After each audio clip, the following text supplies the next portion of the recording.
तो हम लोग स्टार्ट करें chapter second type of companies. Chapter first बाद में लेंगे, पहले हम लोग चैप्टर फर्स्ट सेकंड डिस्कस कर रहे हैं टाइप ऑफ कंपनीज। ठीक है, अभी हम देख रहे हैं ना brand names, Tata, HCL, Infosys. अब हर बंदे का सपना क्या, कंपनी हो अपना। But you know what, being a professional it's my duty to tell you कि कंपनीज फॉर्म कैसे होंगी और हमें फ्यूचर में चल के कंपनीज को कैसे हेल्प करना है। ठीक है, इन्फॉर्मेशन। तो हम पहले फॉर्मेशन समझेंगे। अच्छा, ऑलवेज रिमेंबर वन थिंग कि हम जो कंपनी फॉर्म करते हैं ये हर एक पर्सन की अपनी रिक्वायरमेंट के अकॉर्डिंग है। किसी को लगता है कि मुझे पब्लिक इन्वॉल्वमेंट नहीं चाहिए तो वो प्राइवेट कंपनी फॉर्म करेगा। किसी को लगता है कि मुझे किसी पे भरोसा नहीं है और मैं अपने अकेले की कंपनी चलाना चाहता हूँ अपने कॉन्सेप्ट के हिसाब से, ठीक है, तो अपनी 1% कंपनी फॉर्म करेगा। क्लियर? कंपनीज एक्ट, यहाँ पर जब हम बात कर रहे हैं कंपनीज की, तो हम यहाँ पे बात करेंगे इन सारी कुछ ऐसी कंपनीज जो कंपनीज एक्ट के अंदर बनी है। ठीक है, कुछ ऐसी कंपनीज जो स्पेशल एक्ट में फॉर्म हुई है। स्पेशल एक्ट अभी सब डिटेल में डिस्कस करेंगे एकदम क्लियर। एंड जब हम बात करेंगे तो दो कैटेगरी हम यहाँ रख लिया, कंपनी जो कंपनी एक्ट के अंदर होगा जिसका हम नेम रेफर करेंगे रजिस्टर्ड कंपनी। ठीक है, एंड थर्ड कैटेगरी होती है बोलते हैं unregistered company. Unregistered company means company which is registered under section और अंडर कंपनीज एक्ट 2013। जो कंपनीज एक्ट 2013 में रजिस्टर्ड नहीं है वो कंपनीज क्या होंगी, अनरजिस्टर्ड कंपनीज। क्लियर है? वो हो सकता है किसी लॉ में बनी हुई हो, बट उसे हम कंपनी ट्रीट नहीं करेंगे। कंपनी का तो मतलब ही क्या है, सेक्शन 2 क्लॉज 20। सेक्शन 2 क्लॉज 20 क्या कहता है, company means a company which is registered under companies act. मतलब सिंपल सा बात है, जो उसके अंदर रजिस्टर्ड होगी वही कंपनी कहलाएगा। एकदम क्रिस्टल क्लियर है। अभी ना प्रॉब्लम ये आता है कि अभी हम जब अलग अलग बात पढ़ेंगे, कई सारी एस्पेक्ट डिस्कस करेंगे, इसके अंदर हम ये पढ़ेंगे कि सर गवर्नमेंट कंपनी कौन सा है, फॉरेन कंपनी कौन सा है, होल्डिंग कंपनी के बारे में पढ़ेंगे, इन्वेस्टमेंट कंपनी के बारे में पढ़ेंगे। ठीक है, कई सारी कंपनीज पढ़ेंगे। तो अगर मैं कहूँ यू नो व्हाट, कुछ लिस्ट हम प्रिपेयर करें ना कंपनीज एक्ट के अकॉर्डिंग, अगर हम लिस्ट की बात करें सेक्शन 2 से हम स्टार्ट करते हैं और जब हम सेक्शन 2 से क्लॉज 6 पे जाते हैं तो ये कहता है एसोसिएट कंपनी। क्लियर? ऐसे ही जब हम सेक्शन 2 और क्लॉज 42 को देखेंगे, 45 को देखेंगे, 46 को देखेंगे, सर ये है क्या, लेकिन फॉरेन कंपनी, ये बात करेगा गवर्नमेंट कंपनी, ये बात करेगा किसका, होल्डिंग कंपनी। ठीक है, क्लॉज 62 में जाएंगे ये बात करेगा 1% कंपनी, 68 में जाएंगे तो करेगा प्राइवेट कंपनी, 71 में जाएंगे तो पब्लिक कंपनी। सर ये सेक्शन याद करने जरूर, ऑफ कोर्स याद करने जरूरी हैं, क्योंकि रीजन है कंपनी सेक्रेटरी को सेक्शन ही नहीं पता है तो फिर काहे का कंपनी सेक्रेटरी। ठीक है, एंड डोंट वरी, मैं भी क्लियर कर दूं, देखो क्या होता है ना, ऐसा नहीं होता कि हम लोग कोई मैजिक स्टिक लिया, घुमाया और सेक्शन याद हो गया। It comes by practice. तो कैजुअल मत हो जाना, है ना। कई बार होता है ना, बोलो सेक्शन कौन याद करेगा, सेक्शन याद करना है। ठीक है, तो अभी हमने यहाँ पे देखा कि हम लोग इन सेक्शंस के ऊपर फोकस करेंगे। अच्छा, ये हम ऑलरेडी डिस्कस कर चुके हैं कि सेक्शन 2 जो डेफिनेशन क्लॉजेस प्रोवाइड करता है, तो हम ये क्या पढ़ रहे हैं, क्लॉजेस, क्लॉज 42, क्लॉज 45, 46, 52, 68, 71। क्लियर? अच्छा, अब कई सारी एक इंटरेस्टिंग चीज बताता हूं जो कि आईसीए ने इस बार बहुत अच्छा किया। पहले मॉड्यूल्स में ना इतना ढंग से एलाबोरेट नहीं था, इन्होंने एलाबोरेट करके बच्चों को उनकी प्रॉब्लम को समझते हुए उन्होंने अलग से आपको फिक्स किया कि देखिए रेगुलेटरी फ्रेमवर्क कंपनीज एक्ट के अंदर एसोसिएट कंपनीज की यहाँ पे सेक्शंस किसमें कवर है, body corporate, foreign company, government company, holding company, person, मतलब ऐसे सारे के सारे उन्होंने लिस्ट दे दिया। नाउ लिसन वेरी केयरफुली, जब ऐसा लिस्ट दिया है ना तो एग्जामिनर की एक्सपेक्टेशंस भी हाई है। तो अगर आप एग्जाम में एक्शन कोड नहीं करते हैं मार्क्स कम हो जाता है, मार्क्स घटेगा, खत्म तो नहीं कर देंगे, बिल्कुल जीरो नहीं करेंगे, बट ये याद रखिएगा कि आपके मार्क्स कम हो जाएंगे। ऑलराइट, सो ध्यान रखिएगा। ठीक है, चलिए इमीडिएटली टाइप कर रहे हैं, यस सर। चलिए स्टार्ट करते हैं। तो हमने इससे पहले वाले सेशन में भी बेसिक समझ लिया था इसके बारे में ना। कंपनीज एक्ट के अंदर हम लोग जनरली देख रहे होते हैं तीन टाइप का कंपनी, तीन नहीं बेसिकली 2 ही होता है, ओपनली बोल रहा हूं, प्राइवेट और public, and opposite type of private company. Alright, यहाँ पर भी इन्होंने मेंशन किया, देखो प्राइवेट कंपनी मिलेगा या फिर पब्लिक कंपनी। अब फटाफट से आप बता दीजिएगा सेक्शन 2 क्लॉज प्राइवेट कंपनी का। Very nice, 68। ऑलराइट, अरे 68। Alright, public company clause, very nice, clause 71। Clear. And अब देखो एक बात समझो, जब आपकी चॉइस होगी, मैंने कहा ना आपका क्लाइंट आपके फ्यूचर में जब आपको अप्रोच करेगा तो आपको याद रखना है कि वो क्या डिमांड कर रहा है। आपका ड्यूटी यहाँ पर ये नहीं है कि आप उसको पीछे पड़ जाएंगे, नहीं प्राइवेट कंपनी बनाओ ना। आपका ड्यूटी क्या है कि इसके लिए बेस्ट कंप्लायंसेस कैसे किए जा सकते हैं इन कॉर्पोरेशन के, वो हम आगे लेसन में समझेंगे, ठीक है। पर हमको पहले खुद को भी बताना चाहिए पब्लिक कंपनी क्या है, प्राइवेट कंपनी क्या है, ठीक है, ओपीसी क्या है। सो सेक्शन 3 जो है वो बात करता है formation of company. Section 3 of company act 13 talks about formation of company. Clear. Always remember one thing, जितना ज्यादा आप बोलेंगे सेक्शंस को वो आपको वैसे के वैसे याद होते चले जाएंगे। क्लियर है। सो ये जनरल सी एस्पेक्ट्स है यार। अगर आपको पब्लिक कंपनी बनाना देन यू नीड एटलीस्ट 7 और मोर पर्संस। 7 मैंने पहले भी बता रखा है, नेचुरल पर्सन भी हो सकता है और एक आर्टिफिशियल जुडिशियल पर्सन भी हो सकता है। क्लियर एकदम। And same 2 and more person required in case of a private company and 1 person in case of a, and the maximum number of member in case of a 1 person company is maximum number 1 person company। always remember, जी हाँ 1 person company में एक ही रहेगा, ठीक है। एक होशियार बच्चे ने कहा था ना 200, अरे it's a type of private company, not absolutely private company, all right। So 1 person in case of a 1 person company, maximum भी 1 ही है, ठीक है। अदरवाइज फिर हम क्यों बोलेंगे उसको 1 पर्सन कंपनी। अब क्या करेगा ये लोग, सब्सक्राइब करेगा मेमोरेंडम। इसलिए यहाँ पे देखो सब्सक्राइबिंग देयर नेम्स और टू मेमोरेंडम। अच्छा, इन्हीं का हम लोग नेम बोलते हैं क्या, सब्सक्राइबर टू द मेमोरेंडम। क्या नाम होता है इनका, subscriber. And also known as member of the company, because initially जब कंपनी फॉर्म किया जाता है तो उस टाइम जो लोग होता है वो जो यू नो व्हाट मेमोरेंडम को साइन करेगा, तो क्या यहाँ पर कंपनी के साथ कॉन्ट्रैक्ट में एंटर हो रहा है, ठीक है। एंड देन वो उसको हम ट्रीट करेंगे सब्सक्राइबर। यही कल हम लोग केस डिस्कस किए थे लास्ट वाले सेशन के अंदर, आपको याद हो कि कुछ ऐसे एक्सेप्शंस भी थे जहां पर लायबिलिटी अनलिमिटेड हो जाता है। अब सपोज अगर 7 लोग या 2 लोग ना इंटेंशनली डिफ्रॉड करने के लिए कंपनी बना रहे हैं तो ये लोग लायबल होगा। एकदम। नाउ फिर हमने डिस्कस किया था कंपनी लिमिटेड बाय शेयर्स हो सकती है, कंपनी लिमिटेड बाय गारंटी हो सकती है और अनलिमिटेड हो सकती है। और इन दोनों कॉन्सेप्ट में भी हमने डिस्कस किया था कि इनमें भी हैविंग शेयर कैपिटल भी हो सकता है, हैविंग शेयर कैप भी हो सकता है, ये हमने डिस्कस किया था, ठीक है। कंपनी ऐसा भी हो सकता है जहां पे limited by guarantee having a share capital. एकदम। अच्छा, ये कह रहा है देखो IFSC का मतलब होता है international finance service centre, international financial service centre. Detail में इसका क्लास अलग से चलेगा, बट अभी हम इतना लॉजिकल समझ रहे हैं कि ये सेंटर्स कैसे हैं। बेसिकली ये कंपनीज को कंसेशनल रेट्स पे फाइनेंस प्रोवाइड करते हैं और इन्हें कुछ एजम्पशंस मिलती है गवर्नमेंट की तरफ से, ठीक है, इनके रेगुलेशंस में, एजम्पशंस में। तो ये कह रहा है कि अगर आपको पब्लिक या प्राइवेट कंपनी बनानी IFSC, ठीक है, तो ये हमेशा देखिएगा सिर्फ लिमिटेड बाय शेयर्स फॉर्म में ही बनेगा। डिटेल वीडियो अलग डिस्कस करेंगे इसके ऊपर। क्यों ना अब कंपनीज को हम कैटेगराइज करें उनके रेगुलेशन के हिसाब से, तो हम बोलते हैं स्टैट्यूटरी कंपनी जो किसमें बनेगी, स्पेशल एक्ट ऑफ पार्लियामेंट, या फिर एनी स्टेट फीचर या कोई पर्टिकुलर स्टेट लॉ लग रहा होगा, या स्टेट ऑफ वो या हम बोलेंगे ऑफ कोर्स यहाँ पर स्पेशल एक्ट ऑफ पार्लियामेंट बोला जाएगा। रजिस्टर्ड कंपनी का मतलब हमारी जो कंपनीज एक्ट के अंदर रजिस्टर्ड है, अंडर विच सेक्शन, इसको रेफर करते हैं हम लोग सेक्शन 2 क्लॉज 20 के अंदर। क्लियर है। And registered company are not registered under companies act, ठीक है। Now let's understand. अब जैसे यहाँ पर देखिएगा एग्जांपल दे रखा है, एग्जांपल्स एग्जाम में कोड करने के बहुत कम आते हैं, याद रखिएगा। जैसे for example RBI is considered under the special act, RBI act 1934, RBI 1934।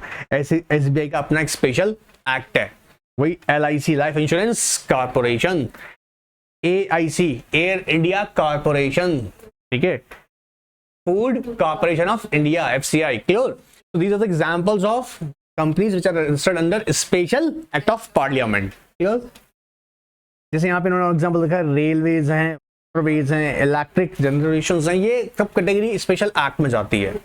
वहीं अगर हम कंपनी सेक्टर के अंदर बात करें तो जो कंपनी सेक्टर के अंदर रजिस्टर्ड है एंड द अर्लियर जो से पहले जो भी एक्ट रहा है, ठीक है, कंपनी सेक्टर रहा है, come into existence when they have registered under the Companies Act, and the certificate of incorporation, this is also important, granted to them by the registrar. Unless until the certificate of registration is granted by the registrar, so such company shall not be treated as a company in existence. Company की existence को हम treat नहीं करेंगे जब तक कि वो company को सर्टिफिकेट ऑफ इनकॉर्पोरेशन ग्रांट नहीं हो जाए, and such companies also obtain what certificate of commencement of business. Not to worry about it, later on explain. Alright, तो जब ही कंपनी एग्जिस्टेंस में आएगा, ठीक है, जैसे आरओसी को सर्टिफिकेट ग्रांट कर देगा उसके बाद फिर क्या होगा, वो कंपनी एग्जिस्टेंस में ट्रीट होगा. कहां से मिलेगा वो, आरओसी से. वो कैसे होगा, क्या होगा, वो सारा प्रोसीजर हम लोग इस बुक में पढ़ेंगे अच्छे से, ठीक है. एंड अनरजिस्टर्ड कंपनीज का रजिस्ट्रेशन कंपनीज एक्ट में नहीं है. इंक्लूड्स करता है पार्टनरशिप फर्म, ऑफ कोर्स उसको हम क्या ट्रीट करेंगे, अनरजिस्टर्ड कंपनी. क्लियर. वही अगर हम बात करेंगे railway company incorporated under any act of Parliament और इंडियन लॉ और registered under any previous law, but such company is not treated as a company because it is not registered under companies act. किसी और act में अगर registered होगा लेकिन वो company treat नहीं होगा. क्या हो रहा है, कौन सा बेटा, एनी अदर इंडियन लॉज और registered any previous laws. Railway company, because यहाँ पे कह रहे हैं ना, अगर देखो स्पेसिफिकली कंपनी हम उसी को बोलेंगे जो कंपनीज एक्ट में रजिस्टर्ड होगा, तो वो तो स्पेशल एक्ट में चला गया, वो तो ऑफ कोर्स वो कंपनी ही नहीं है. क्लियर एकदम. फिर हमने कैटेगरी की बेस ऑफ लायबिलिटी, यहाँ पर लिमिटेड शेयर्स है, गारंटी एंड अनलिमिटेड कंपनी है. अगेन प्राइवेट कंपनी बना सकते हैं आप, पब्लिक बना सकते हैं, foreign company of course and government company, सबको पोस्टमार्टम करेंगे. ठीक है, यहाँ पे कोई डाउट्स में. अच्छा, फॉरेन कंपनी का सेक्शन 2 क्लॉज, वेरी नाइस बेटा, very nice, 42. And government company clause, very good. Clear. चलें अब ध्यान समझना, प्राइवेट कंपनीज के भी खूब सारे एग्जांपल्स हमारे पास पब्लिक के भी हैं, लेकिन यहाँ मैं स्पेसिफिकली फोकस कर रहा हूँ पहले फॉरेन कंपनी के ऊपर, क्योंकि बहुत सारे स्टूडेंट लोगों को पता ही नहीं होता है कि फॉरेन कंपनी कौन सा, फॉरेन सबको इंडियन मान लेते हैं हम लोग, ऐसा नहीं है. कुछ मैंने टॉप एग्जांपल्स लिए यहाँ पर. अगर अभी तक देखा जाए तो 5068 टिल जुलाई 2020 तक इंडिया में कितनी कंपनी है फॉरेन, 5068. ये फॉरेन कंपनीज इंडिया में है. क्लियर है, हमको पता नहीं है. एंड जैसे टॉप मोस्ट एग्जांपल्स है जिलेट इंडिया लिमिटेड, या हम बात करें नेशनल इंडिया लिमिटेड, या ING व्यवसाय बैंक लिमिटेड, या हम बात करें Whirlpool of India Limited. These are the foreign companies. ठीक है, ये फॉरेन कंपनीज हैं. अब ये फॉरेन कंपनीज जो हैं, इनका इंडिया में ना बहुत बड़ा कंट्रीब्यूशन है इंडियन इकोनॉमी के अंदर, बहुत बड़ा कंट्रीब्यूशन, बिकॉज ये बिजनेस एक्टिविटीज करती हैं. Of course they generate revenues, and you know what, they have to pay tax on such revenue, and after that our government will invest such revenue in our country infrastructure. तो कहीं ना कहीं बहुत बड़ा role play करती हैं. Clear है. Detail में सबके बारे में जाऊंगा, बट एक एग्जांपल्स माइंड में होने चाहिए. ठीक है. अच्छा, फिर हमने डिस्कस किया था क्लासिकल इनकॉर्पोरेशन बेसिस पे, हमने अभी पढ़ा स्टैट्यूटरी कंपनी, ठीक है, जो कि अंदर स्पेशल एक्ट ऑफ पार्लियामेंट बनता है, और उसके अलावा हमने पढ़ा रजिस्टर्ड कंपनी जो कि कंपनीज एक्ट में रजिस्टर्ड है. Same on the basis of liability हमने डिस्कस किया हुआ है unlimited companies, company limited by guarantee and unlimited by shares. ये भी हमने अच्छे से डिस्कस किया हुआ है क्या, कि अगर कंपनी कौन सा होगा, कंपनी अनलिमिटेड होगा तो मेंबर का लायबिलिटी कैसा हो जाएगा, अनलिमिटेड. मतलब जितना कंपनी के ऊपर डेट बर्डन होगा उतना बर्डन मेंबर पे भी आने वाला है. क्लियर. एंड मैंने ये बात बताया था आप लोगों को कि क्रेडिटर डायरेक्टली मेंबर से पैसा नहीं मांग सकता है. They approach to the company and the company will call members. Clear एकदम, विदाउट. चलिए आगे चलें. फिर गारंटी वाला कंपनी था, जो कि बेसिकली जो यहाँ पर एज ए गारंटर वर्क करते हैं मेंबर, एज ए गारंटर. और वो क्या करते हैं, बोलता है कि हम लोग गारंटी ले रहे हैं, we will contribute at the time of winding off the company. तो कंपनी डेट्स को पे ऑफ करने की गारंटी लेते हैं, लेकिन वो अमाउंट स्पेसिफाई होता है. और कहाँ लिख दिया जाता है वो अमाउंट, मेमोरेंडम ऑफ एसोसिएशन के अंदर गारंटी अमाउंट का मेंशन होगा. तो फ्यूचर में कभी किसी कंपनी गारंटी कंपनी को देखने का मौका मिले ना, तो क्या करना है, उसका चेक करना है क्या, मेमोरेंडम, कि कितना उसने गारंटी लिया हुआ है. सेम ये कॉन्सेप्ट हमको रट गया होगा. Company limited by shares, liability कितना होगा, जितना आपका शेयर्स में आपने लेना है. जैसे आपका फेस वैल्यू का शेयर आपने 10 रुपीज का लिया है, ऑफ कोर्स तो आपका लायबिलिटी 10 है. क्लियर है. फेस वैल्यू तक, मार्केट वैल्यू मत भाग जाना, गड़बड़ कर देते हैं. ठीक है, मार्केट वैल्यू नहीं. Now let's understand other forms of companies के अंदर सेक्शन 8 कंपनी, जो कि बड़ी जबरदस्त यू नो व्हाट कॉन्सेप्ट है. सेक्शन 8 कंपनी का मतलब समझना, जिसका काम है चैरिटेबल पर्पस। सेक्शन 8 कंपनी का मतलब क्या? चैरिटेबल पर्पस, ठीक है। जैसे promotion of art, science, commerce, education, religion, research, ये सारी एस्पेक्ट्स किसके अंदर ही हैं? स्पोर्ट्स, हम ऐसी बात करें, ये किसके अंदर है? कोई चैरिटेबल ऑब्जेक्ट से बनाई गई हैं, जिनका मतलब पैसा कमाना नहीं है ना, प्रॉफिट मेकिंग, जिनका इंटेंशन नहीं होता है। और अब सर इसका मतलब अगर गलती से पैसा आ गया, तो अगर मान लीजिएगा आपने एक इंस्टीट्यूशन खोला, एजुकेशन इंस्टीट्यूशन है और चैरिटेबल पर्पस है, अब उसकी फीस आई होगी, तो वो फीस भी आपको अपने ऑब्जेक्ट को प्रमोट करने पे ही लगानी है, और मेंबर्स को भूल कर भी डिविडेंड मत दे देना, ठीक है। It's completely prohibit what to pay dividend to its member, भूल कर भी नहीं देना है, क्या? डिविडेंड नहीं देना है, तभी हम इसको सेक्शन 8 कंपनी बोलेंगे। अच्छा, सेक्शन 8 कंपनी की खासियत क्या है, ध्यान समझो। इस कंपनी को आप चाहे पब्लिक बनाओ या प्राइवेट बनाओ, आपको लास्ट में लिखने की जरूरत नहीं होता उसका नेम के साथ में, क्या? प्राइवेट लिमिटेड या limited, and you have to obtain the license from this central government. आपको क्या करना पड़ता है? सेक्शन आपने पहले मान लीजिएगा एक प्राइवेट कंपनी बनाया, प्राइवेट कंपनी बनाने के बाद में आपको गवर्नमेंट को अप्लाई करना पड़ेगा। सर कौन सी गवर्नमेंट को जाऊं मैं अप्लाई करने? सीधी सी बात है, मिनिस्टर ऑफ कॉर्पोरेट के अंडर में, याद रखिएगा, रीजनल डायरेक्टर, इसकी जानकारी बताऊंगा आगे, ठीक है। रीजनल डायरेक्टर, आप उसको अप्रोच करेंगे जो भी आपकी कंसर्न स्टेट में होगा, ठीक है। आपको पूरे डॉक्यूमेंट्स वेरीफाई करेगा, मेमोरेंडम चेक करेगा, आर्टिकल्स वेरीफाई करेगा कि आपका ऑब्जेक्ट सेक्शन 8 के अकॉर्डिंग है नहीं है, सेक्शन 8 कंपनी के अकॉर्डिंग है नहीं है, and afterward you will grant the licence. Licence मिल जाएगा, देन आप you can start your business as a section 8 company. क्या हो रहा है? कोई डाउट्स के अंदर? अभी टॉप मोस्ट नेम सोचो, अभी India Reliance foundation, Tata foundation, Infosys foundation, top most charitable companies in our country. Reliance foundation, आपने देखा हो ना क्रिकेट मैच के टाइम पे बहुत प्रमोशन आती है इसकी, रिलायंस फाउंडेशन की, ठीक है। Infosys foundation, Tata foundation, number of section 8 companies. Here I am taking the example of top most, ठीक है। तो ये कंपनीज कौन सी हैं? सेक्शन 8 कंपनीज, याद रहेगा। कहता है a person or institution of persons propose to be registered under this act as a limited company and prove to the satisfaction of central government that the company has object, याद कर लेना है अभी promotion क्या कर रही है? तो commerce, art, science, sports, education, research, social welfare, religion, charity, protection of environment और such other objects. Now you know what, अभी एक इंटरेस्टिंग बताऊं रिसर्च के ऊपर। रिलायंस का ना, रिलायंस का खुद का, रिलायंस एक रिसर्च इंस्टीट्यूट भी है। चल के नहीं रहे भाई, रिसर्च ये भी सेक्शन 8 के अंदर ही रजिस्टर्ड है, ठीक है। तो ये तो मैं कुछ एग्जांपल्स दे रहा हूं। अब exactly section 8 company comes act में ही रजिस्टर्ड हो रहा है, याद रखिएगा, ठीक है। बट यहां ऑब्जेक्ट डिफरेंट हो गया।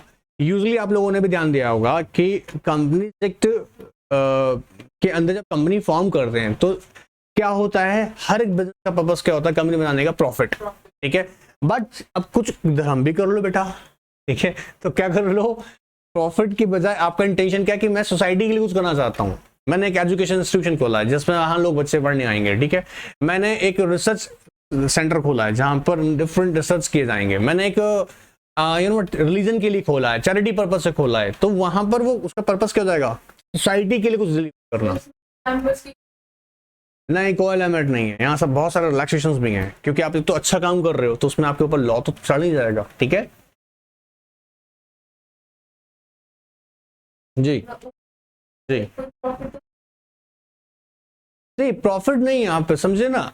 एक अगर आपका क्वेश्चन ये है कि मान लीजिएगा, इनका क्वेश्चन है सुनिएगा से कि सेक्शन 8 कंपनी, मान लीजिएगा टाटा फाउंडेशन ने एक सेक्शन 8 कंपनी बनाया, तो उसको प्रॉफिट तो हो नहीं रहा है, तो फायदा क्या होगा, ठीक है ना। एक इंटरेस्टिंग चीज समझेगा, जब टाटा अपना सोसाइटी की तरफ कंट्रीब्यूशन दे रही है, मैं प्रॉफिट इस सोसाइटी से बनाता हूं, ठीक है, मैं सोसाइटी से पैसा बनाता हूं, इन द बिजनेस करता हूं, पैसा बना, तो मैं ऑफ कोर्स, तो अब मुझे पैसा भी आ रहा है, अब मुझे लगता है कि मैं सोसाइटी को क्या डिलीवर कर सकता हूं, तो मैंने सेक्शन 8 कंपनी बनाया जिसका प्योर पर्पस क्या होगा, एजुकेशन हो सकता है, तो वो सोसाइटी को एजुकेशन प्रोवाइड करने का काम कर रहा है, ठीक है।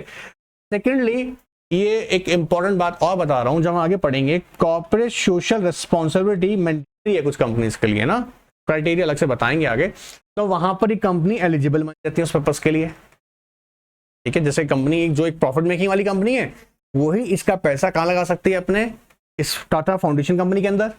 ठीक है, और टाटा फाउंडेशन की जो कंपनी है वो क्या प्रमोट करेगी, कॉर्पोरेट सोशल रिस्पॉन्सिबिलिटी। तो कॉर्पोरेट का भी तो कोई रिस्पॉन्सिबिलिटी बनता है टुवर्ड्स द सोसाइटी। तो सेक्शन 8 कंपनी का पीछे लॉजिक सिंपल सही है।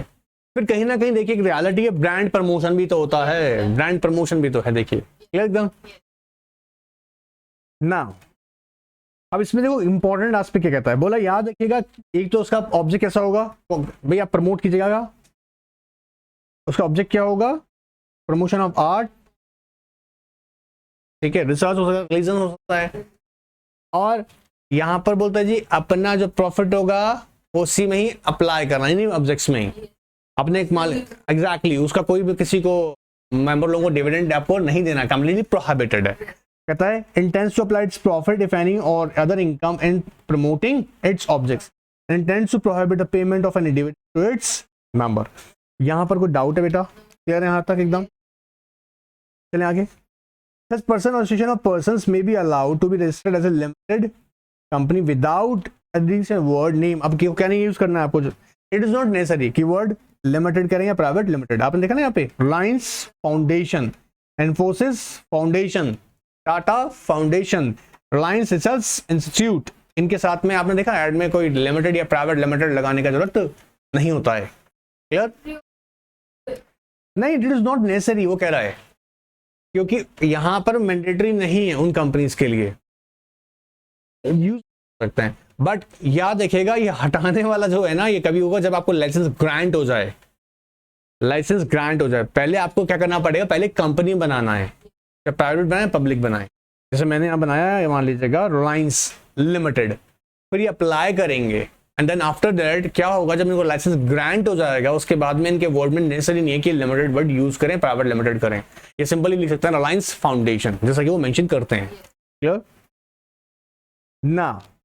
द प्रपोज, अभी इंपॉर्टेंट है बेटा, कुछ जहां पे हाईलाइट कर रहे हैं ध्यान से ना, the proposing the association propose to be registered under section 8 shall not be propose to be an unlimited company. बोला ऐसा कंपनी नहीं बनेगा, याद रखिएगा, ऑफ कोर्स चैरिटेबल पर्पस के लिए अनलिमिटेड इतना भी धर्म खाता नहीं करवाना है, ठीक है। And how the same may be company limited by guarantee, और ऑफ कोर्स दो फॉर्म आपके पास अवेलेबल है, या तो आप लिमिटेड बाय गारंटी बन जाएगा या लिमिटेड बाय शेयर्स बन जाएगा, बट अनलिमिटेड में नहीं बनेगा section 8 company. Now let's understand the government company, ये भी इंटरेस्टिंग है क्योंकि कई बार है ना जब कॉर्पोरेट न्यूज पढ़ते हैं, गवर्नमेंट ने अपना रिक्वायर किया, गवर्नमेंट कंपनीज बनी हैं, कहीं से टॉप कंपनीज है गवर्नमेंट कंपनीज, आइए देखते हैं सेक्शन 2 क्लॉज 45, ये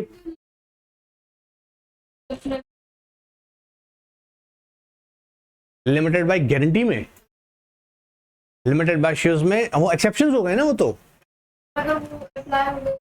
सेक्शन 8 कंपनी फॉर्स, तो फिर तो लायबिलिटी बनेगा, फ्रॉड कमिट कर रहे हो।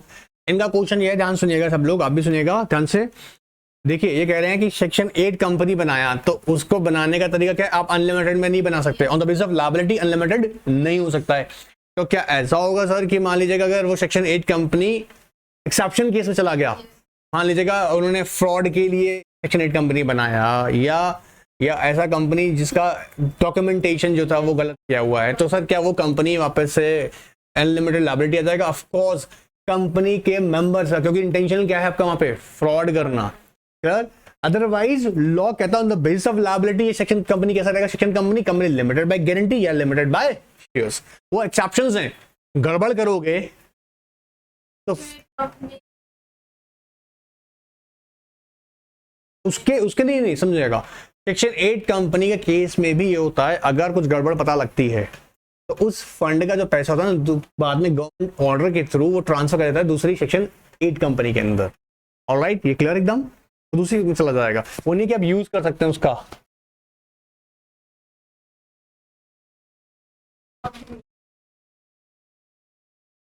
नहीं बेटा आप थोड़ा बताओगे, वो तो गवर्नमेंट डिसाइड करेगा ना, अथॉरिटी डिसाइड करेगा, गवर्नमेंट डिसाइड करेगा। देखिए ना कि वो उसके सिमिलर पर्पस में आती नहीं है। फॉर एग्जांपल सेक्शन 8 कंपनी है, ध्यान सुनना बेटा, सेक्शन 8 कंपनी है, वो एजुकेशन के अंदर थी और एजुकेशन के अंदर वो फ्रॉड करके बनी है, ठीक है।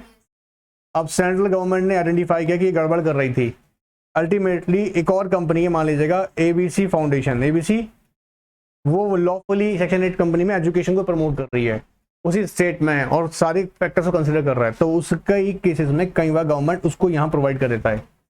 ठीक है, क्योंकि यहाँ पर देखिए सेक्शन 8 कंपनी के अंदर प्रॉफिट को यहाँ पर शेयर करने का काम नहीं है, सिर्फ सोसाइटी के लिए ही अब काम करना, सोसाइटी वेलफेयर के लिए। क्लियर? चलिए, now understand the government company section 2 clause 45। अब फटाफट से एक बार हमको बताएंगे कि हमने फॉरेन कंपनी का section 2 clause, very good, 42। Alright, private company section 2 clause 68, all right, and public company 71 clause 71, all right। चलिए, बीच बीच में रिकॉल कर लिया करो, अच्छा कमांड आ जाएगा। ठीक है, चलें आगे। अब देखो, जब हम बात करते हैं गवर्नमेंट कंपनी का मतलब यह है कि वहां पर या तो सेंट्रल गवर्नमेंट या स्टेट गवर्नमेंट, या ऐसा हो सकता है दोनों मिलकर, सेंट्रल एंड स्टेट गवर्नमेंट मिलकर क्या कर रहा है,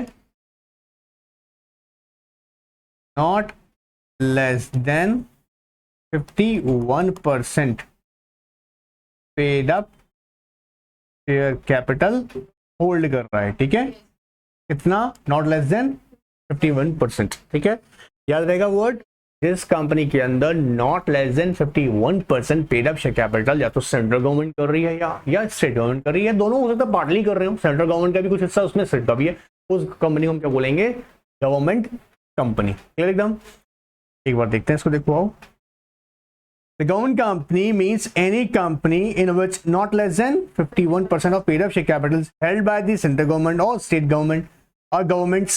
नंबर ऑफ गवर्नमेंट्स भी हो सकते हैं, आंसर इज क्या देखिएगा, इस पे अप्लाइड क्वेश्चन पहले भी पूछा गया है, बताते हैं। ठीक है, पार्टली बाय सेंट्रल गवर्नमेंट और partly by the one or more state governments, includes a company which is a subsidiary company of such. अब मान लीजिए ऐसा भी हो सकता है, ओ माय गॉड सर, ऐसा हुआ कि ये गवर्नमेंट कंपनी है ना, गवर्नमेंट कंपनी, इसका एक और कंपनी, दूसरा कंपनी है। ठीक है, मान लीजिएगा ये एबीसी कंपनी है ना, एबीसी लिमिटेड, और ये है बीसीडी लिमिटेड। तो क्या इस कंपनी ने, ये गवर्नमेंट कंपनी इसकी होल्डिंग कंपनी है और ये इसकी सब्सिडरी कंपनी, तो क्या एबीसी भी हम ट्रीट करेंगे गवर्नमेंट कंपनी? ऑफ कोर्स जी, सुनिए ध्यान से, सब्सिडरी बनाओगे कैसे? जब उसका टोटल वोटिंग पावर के अंदर नॉट लेस देन 50% कंट्रोल होगा। जब कंट्रोल किसका होगा? गवर्नमेंट कंपनी का, दूसरा कंपनी के अंदर कंट्रोल है, तो उसकी सब्सिडरी भी क्या ट्रीट करेंगे हम लोग? Government company. क्लियर एकदम? देखो आओ वापस रीड करते हैं, देखो, includes a company which is a subsidiary company, includes, देखो वर्ड क्या कर रहा है यहाँ पे, includes subsidiary of a such government company is also treated as a government company. Clear एकदम? Good out. तो कितना? Not less than 51% but paid up share capital, ध्यान से बोलना, 51 paid up share capital, 51 paid up share capital, क्योंकि exam में confuse कर देगा total paid up share capital था या ऐसा है। क्लियर? अच्छा, एग्जामिनर आपको ना बुद्धू बनाने के लिए क्या कर सकता है? ठीक है, बुद्धू बनाना उनका जरूरी काम है, उनका थोड़ा सा, ताकि आप कंफ्यूज हो जाएं। वो आपको डिफरेंट स्टेक दे सकते हैं, जैसे वो दे सकता है आपको एग्जाम में कि मान लीजिएगा partly 10% hold by the you know what Kerala government मान लीजिएगा। ठीक है, या बोलेगा जी ऐसा मान लीजिएगा यूपी गवर्नमेंट ने ले रखा है, ठीक है, और कुछ राजस्थान गवर्नमेंट ने ले रखा है, और एक वहां पे लिख देगा, मान लीजिएगा एक लोकल बॉडी है, कोई म्युनिसिपल कमीशन, ठीक है, उसने ले रखा है, तो इसको मत बीच में ले आना। प्योरली हम क्या चेक करेंगे? गवर्नमेंट, तो सेंट्रल कर रही है, स्टेट कर रही है। क्लियर? चलिए अब एक्सप्लेनेशन एक बार चेक कर लेते हैं। For this purpose paid up share capital shall be considered as total voting power. जहां जब हमने वर्ड यूज किया था क्या? Paid up share capital. अब ये कॉन्सेप्ट बहुत ध्यान सुनना, ठीक है, हम क्या बोल रहे हैं? वो total voting power, total voting, ध्यान से सुनना बेटा, बहुत ध्यान से।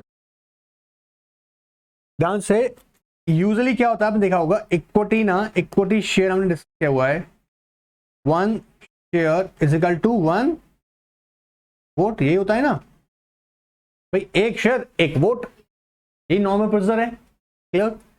बट अगर कंपनी डिफरेंशियल वोटिंग राइट्स वाले फिर इश्यू किए हो, डिफरेंशियल वोटिंग राइट्स, समझा है? पहले पढ़ा है किसी ने डिफरेंशियल वोटिंग राइट्स? नहीं पढ़ा है, कोई बात नहीं, डिटेल वीडियो इसका आगे आएगा लेक्चर्स में, बट यहाँ कॉन्सेप्ट क्लैरिटी के लिए बता रहे हैं।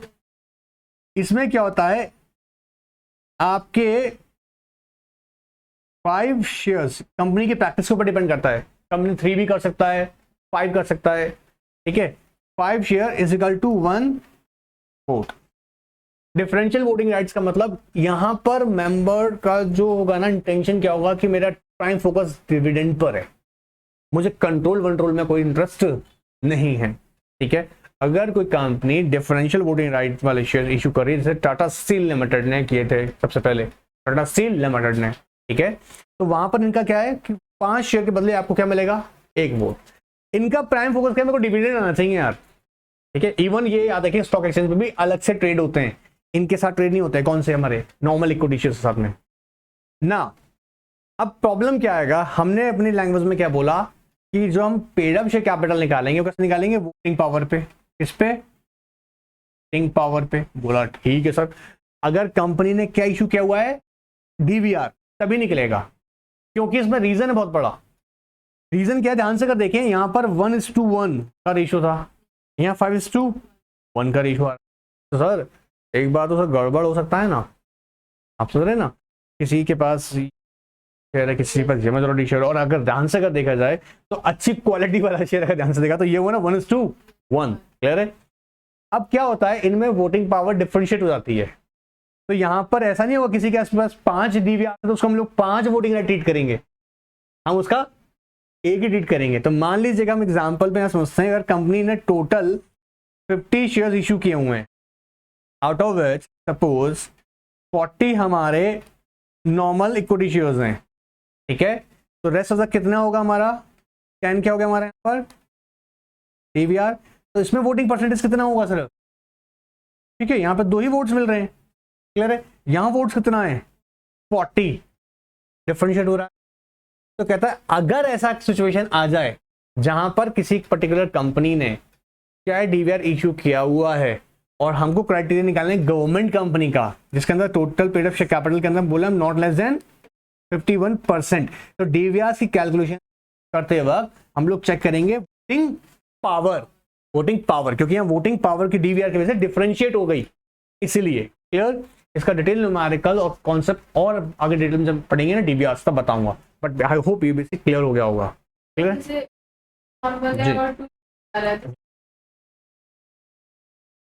नहीं बेटा, हाँ ऑफ कोर्स हम वो कर रहे हैं, हाँ क्लियर है, एग्जैक्टली। क्लियर? तो हम यहाँ पे जो क्राइटेरिया 50 शेयर्स का, ये हम लोग यहाँ मान रहे हैं कंपनी की पेड अप जो शेयर वोटिंग है वो 100% हुई ना, ये 100%, तो इसका परसेंटेज हम कैलकुलेट कर रहे हैं। क्लियर? चलिए अब कुछ एग्जांपल्स याद रखिएगा बेटा, एग्जाम में भी आपको इंटरेस्टिंग फैक्ट बताता हूँ नॉलेज के लिए। इन 1951 5 ही थी बेटा, सेंट्रल, याद रखिए, सेंट्रल पब्लिक सेक्टर एंटरप्राइजेस इन 1951 5 थी, ठीक है। एंड 2021 का दिसंबर का लास्ट डेटा है, ये अराउंड 300 है ये आज का डेट में कंट्री, ठीक है। डेटा ऊपर नीचे होता रहता है, जैसे अगर जैसे एक्विजिशन में शेयर होल्डिंग स्ट्रक्चरिंग हुई है, चेंजेस हुआ तो ऊपर नीचे होता रहता है, बट अगर हम आज के डेट में बात करें नियर 200 के आसपास है। क्लियर? तो आई होप अब देख रहे हैं चेंजेस। कुछ टॉप मोर का यहाँ पे नेम है, टॉप मोस्ट कौन सी, भारत पेट्रोलियम कॉर्पोरेशन लिमिटेड। अब एग्जाम में आता है ना क्वेश्चन ऐसा, और आपको एग्जाम में कोड करके आते हैं, इनके मार्क्स मिलता है आपको अलग से, अच्छा मार्क्स मिलता है, ठीक है। कोल इंडिया लिमिटेड नाम सुना होगा, Indian oil corporation limited, Hindustan petroleum, power finance corporation, बहुत सारा है बताएं अभी, लेकिन हम यहाँ पे कुछ टॉप का नाम यहाँ पे आपके सामने यूज किए हैं। क्लियर एकदम? आई होप यहाँ पे कोई डाउट नहीं होगा। चले आगे, चलिए अब हम बात कर रहे हैं फॉरेन कंपनी का, फॉरेन कंपनी। क्लियर? चलो कनेक्ट है लगातार।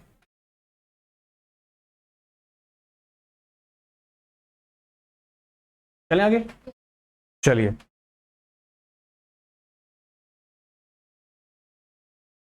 मैं अकेला ही कह रहा हूँ ना, चलिए पता लगा बाकी लोग अटके पड़े तो सबको चलना है, चलते रहे, साथ में चलेंगे। चलिए फॉरेन कंपनी की बात करते हैं, वापस याद कर लीजिएगा सेक्शन 2 क्लॉज 42 फॉरेन कंपनी। बोला फॉरेन कंपनी, बोला हाँ मतलब अभी अभी देखो एक जगह बात देख रहे हैं यहाँ पे, कहता है फॉरेन कंपनी एनी कंपनी और बॉडी कॉर्पोरेट। अब प्रॉब्लम क्या होगा, बोला एनी कंपनी और बॉडी कॉर्पोरेट, एनी कंपनी और बॉडी कॉर्पोरेट। अब बॉडी कॉर्पोरेट को अगर सर हमको पढ़ना हो तो हमको कहाँ जाना पड़ेगा, सेक्शन 2 क्लॉज 11 में जाना पड़ेगा। सेक्शन 2 क्लॉज 11 में। सर इसका मतलब क्या होता है, यहाँ पर हम पढ़ रहे हैं ना, यहाँ पर सेक्शन 2 क्लॉज 11 किसकी बात करेगा, बॉडी कॉर्पोरेट का। अच्छा इसका डेफिनेशन अभी और डिटेल में बताऊंगा, लेकिन पहले हम ये समझते हैं कि फॉरेन कंपनी क्या कंपनी है। तो हमने पहले ही पढ़ रखा है कंपनी तो वही होगा जो कंपनी के अंदर रजिस्टर्ड होगा, ठीक है। क्या फॉरेन कंपनी कंपनी के अंदर रजिस्टर्ड है, आंसर इज वो अपना होस्ट कंट्री जो भी उसका पर्टिकुलर कंट्री हो, होम कंट्री है, उस होम कंट्री के अंदर वो रजिस्टर्ड हुआ है, तो उसके ऊपर उनको हम बोलेंगे हमारे लॉ के अकॉर्डिंग बॉडी कॉर्पोरेट, क्योंकि उसका खुद का एक कॉर्पस है, वो खुद भी एक बॉडी है। बट कंपनीज लिए नहीं बोल रहे क्योंकि वो कंपनीज के अंदर रजिस्टर्ड है। दोनों में डिफरेंस आ रहा है, देखो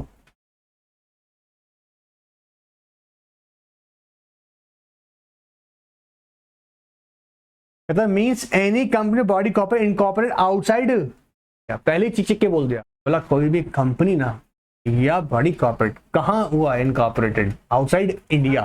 तो कहता है which has a place of business in India whether by itself, या तो खुद ही कर रही है बिजनेस या थ्रू एन एजेंट या फिर फिजिकली थ्रू इलेक्ट्रॉनिक मोड, ठीक है। चार तरीके बताया, बोला तो खुद by itself, by agent, physically भी हो सकता है, इलेक्ट्रॉनिकली भी हो सकता है, मतलब फिजिकली भी कर सकते हैं, इलेक्ट्रॉनिकली भी। चिंता मत कीजिएगा, एग्जांपल भी बताते हैं, ठीक है। And conduct any business activity in India in any other, और बोला साथ साथ लेकिन ऐसा नहीं है सिर्फ होना ही सफिशिएंट है, you must do some activity, business activity भी करना जरूरी है, ठीक है। अब देखो यहाँ पर इन कंपनी जब बात कर रहे हैं,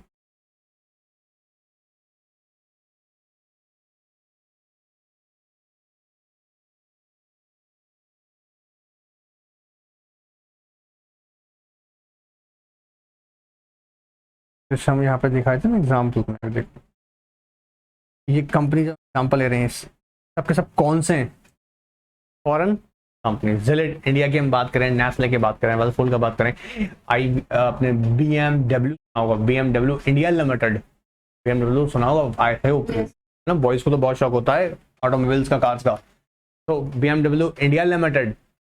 तो ये कैटेगरी हम किसे बता रहे हैं, जो ये फॉरेन कंपनीज हैं, इनकी खुद की इनकॉर्पोरेशन का होम कंट्री का है, ठीक है। जैसे BMW यूएस कंपनी है, कंपनी, तो वहां पर इनका इनकॉर्पोरेशन है, but they are doing business activity in India also. अच्छा आपने कौन से पहले पढ़ा भी होगा, हम बोलते हैं international company and multinational company. Multinational company का मतलब क्या होता है, जो डिफरेंट कंट्रीज में बिजनेस कर रही होती है, उसमें बोलते हैं मल्टीनेशनल कंपनी, क्लियर है। हम बोल रहे हैं फॉरेन कंपनी इंडिया के कॉन्सेप्ट से बोल रहे हैं लिमिटेड, बेटा इंडिया लिमिटेड का मतलब यहाँ पर यह है कि उसने यहाँ पर इंडिया में ना कंपनी इनकॉर्पोरेट जो किया हुआ है वो BMW का मेन कंपनी हो गया, ठीक है, और उसने एक सब्सिडरी कंपनी बनाया, ठीक है, BMW, हम उसको बोल रहे हैं इंडिया लिमिटेड, क्लियर।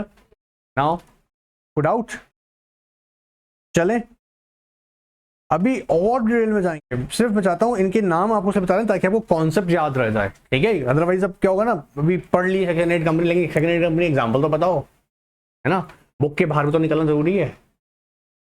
चलिए पर बुक के बाहर इतना भी नहीं निकालेंगे आपको कुछ याद ही ना रह जाए ना। होल्डिंग एंड सब्सिडरी के अगर ध्यान से देखें, सेक्शन 2 क्लॉज 46, इंटरेस्टिंग कॉन्सेप्ट है, एग्जाम में मोस्ट प्रोबेबली ना हर एक एग्जाम में होल्डिंग सब्सिडरी से रिलेटेड क्वेश्चन आती है। जैसे अभी यहाँ पे सिर्फ हम डेफिनेशन समझ लेते हैं, कहता है holding company in relation to one or more other companies, बोला one or more other companies, कोई स्पेसिफिकली एक ही कंपनी का सब्सिडरी जरूरी नहीं है, ठीक है, एक ही सब्सिडरी हो जरूरी, एक से ज्यादा भी सब्सिडरीज हो सकती हैं, द नंबर ऑफ कंपनीज अभी बताएंगे, ऑफ कोर्स एक से ज्यादा भी हो सकती हैं, बट अभी बताएंगे इसमें एक लेयर में जो कि रिस्ट्रिक्टेड है 2 लेयर्स तक। अभी चलते हैं, देखो means a company of which such companies are subsidiary companies and the expression company includes body corporate। ध्यान से सुनना, अरे कहाँ जा रहे हो, रुको देखो यहाँ समझाते हैं। बजाज फाइनेंस लिमिटेड ना एज अ होल्डिंग कंपनी, इसकी किसकी, Bajaj alliance general insurance, Bajaj life insurance. अब क्या हुआ है, ये कंपनी कौन सी, बजाज फाइनेंस लिमिटेड, किसको होल्ड कर रही है, किसके अंदर कंट्रोल कर रही है, बजाज अलायंस जनरल इंश्योरेंस में, ये बजाज लाइफ इंश्योरेंस में। अब यहाँ पर और भी लगभग अगर इसके अंडर में देखूँ ना, मेरे को ना बताऊँ आपको, अराउंड 7 सब्सिडीज कंपनीज हैं इसके अंडर में, लगभग किसके अंडर में आती है, बजाज फाइनेंस लिमिटेड के अंदर में। बट याद रखिएगा, अब यहाँ पे एक एग्जांपल दिया हमने, यहाँ पर 7 इसके अंडर में है, ठीक है। इंटरेस्टिंग बात समझना, मतलब ये कंपनी नंबर ऑफ सब्सिडीज बना सकती है अपनी, ठीक है, बट कहता है not more than 2 layers. Not more than 2 layers का मतलब, जैसे फॉर एग्जांपल इसने इसमें इन्वेस्टमेंट किया, फिर इसने इसके अंदर इन्वेस्टमेंट कर रखा है, मतलब होल्डिंग कंपनी ये हो गई, ये इसकी सब्सिडरी है, फिर यहां पर इसने इसको अपना सब्सिडरी बना रखा है, एग्जैक्टली तो इसकी वजह से, क्योंकि ये किसकी होल्डिंग कंपनी इसकी, तो अल्टीमेटली ये भी तो उसकी क्या अंडर में आ जाएगी, सब्सिडरी, ठीक है।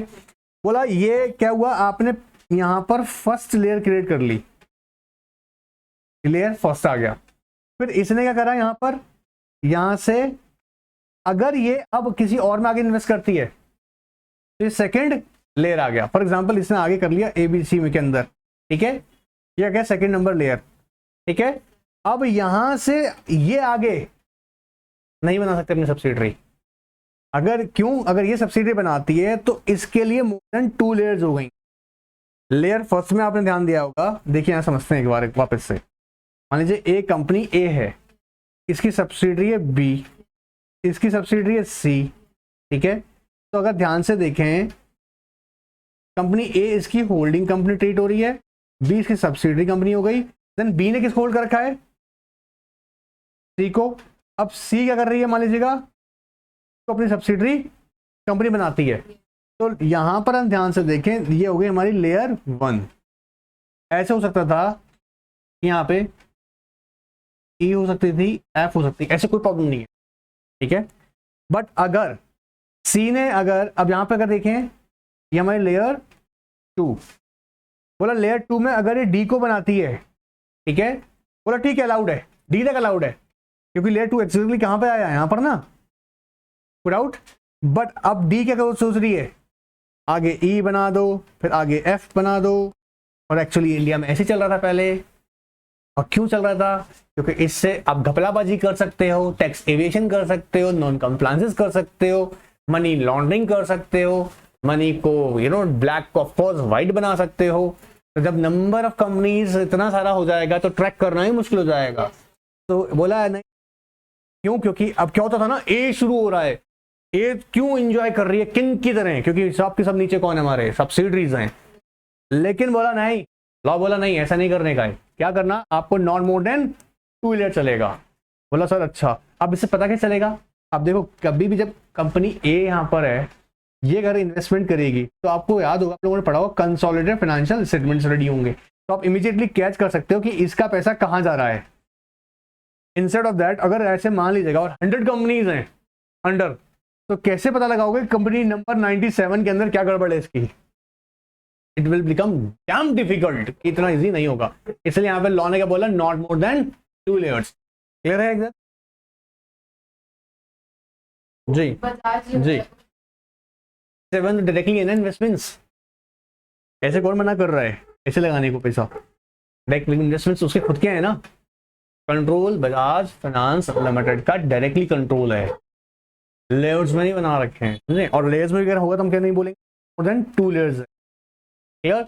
अब क्वेश्चन अराइज ये हो सकता है कि सर इससे पहले जो कंपनीज थी सर, हाँ सर उनका क्या हुआ होगा, मान लो पूछ लिए है ना, उनका क्या हुआ होगा। तो ध्यान समझेगा, उनको सेंट्रल गवर्नमेंट ने कहा कि भैया अपनी कंपनी जितनी भी सब्सिडीज कंपनीज हैं जो कि मोर देन 2 लेयर्स में, उनका कंप्लीट डिटेल दीजिए हमको। और उनका कंप्लीट डिटेल देने के बाद में उनको स्ट्रिक्टली बोला कि अब आप इनसे इंक्रीज नहीं कर सकते। फॉर एग्जांपल किसी की मोर देन 2 लेयर्स है, किसी की 10 लेयर्स हैं, तो डिटेल देने के बाद में उनको स्ट्रिक्टली बोला गया कि अब आप अपनी 10 को 11 नहीं कर सकते।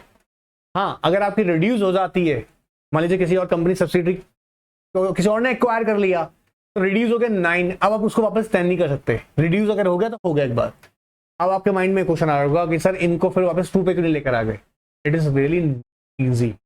अगर किसी कंपनी के 100 में 100 कंपनीज आ रहा है तो ऐसे तहलका मच जाएगा कैपिटल मार्केट के अंदर। तो स्ट्रिक्टली क्या कर दिया गवर्नमेंट ने कि आप इससे ज्यादा लेयर नहीं बना सकते और आपको उसकी डिटेल आपको देनी पड़ेगी। अब कोई भी नया कंपनी अगर मोर देन 2 लेयर में जाएगा तो क्या देखेगा वो अलाउड नहीं है। जो ऑलरेडी सर वो पहले से जो रेगुलेशन से पहले थी वो रहो, पर वो अब इंक्रीज नहीं कर सकता। डिक्रीज एक बार हो गया तो फिर उसको इंक्रीज नहीं कर सकता। इस कॉन्सेप्ट में आगे जाऊंगा, ठीक है। अभी तो सिर्फ यहाँ इंट्रोड्यूस कर रहे हैं ना, और मेरी प्रॉब्लम है ना, जब तक मैं आपको क्लैरिटी नहीं दे दूँ फिर फायदा नहीं है।